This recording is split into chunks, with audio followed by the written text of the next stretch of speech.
दिन को 1000 टଙ୍କା पाइबे मासकू 30,000 टଙ୍କା हेलानी आपण आसंतु देखिबा भाजी साग कोसला भाजी साग चाष केते लाभ होई थाए आउ आपण मान सब देखि पाउथबो एइटा सब चाष कराइछि सब कोसला भाजी साग चाष आउ जोटा कि भाजी साग खरा टाइम नाई माने 12 मास डिमांड रही थाए आउ जोटा कि डिमांड सब टाइम है जोटा कि आपण भी चाष करने चाहूले चाष कर पारे बिड़ा पिछा 3 बिड़ा को 20 टଙ୍କା आम साइड 3 बिड़ा 20 टଙ୍କା बिका जाउची जदि चाष करबा चाहूले भाजी साग चाषटा 1 नंबर चाष कहीं ना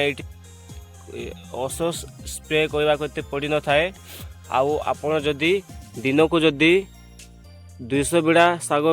बिकी पाइले माने दिन को 1000 टଙ୍କା पाइबे मासकू 30,000 टଙ୍କା हेलानी आपण जदि चाष करबा चाहूले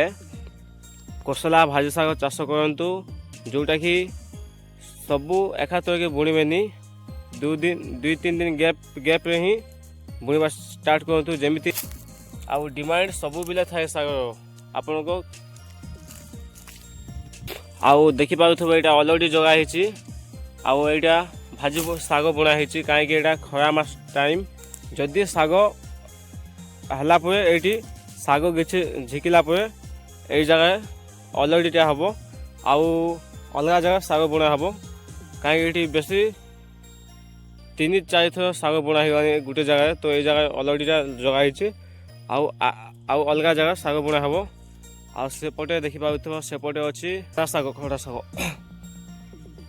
सब एटा साग बुणा हिची तो आपण मो चैनल को नवा आस्थिले एमटी वीडियो देखिया पई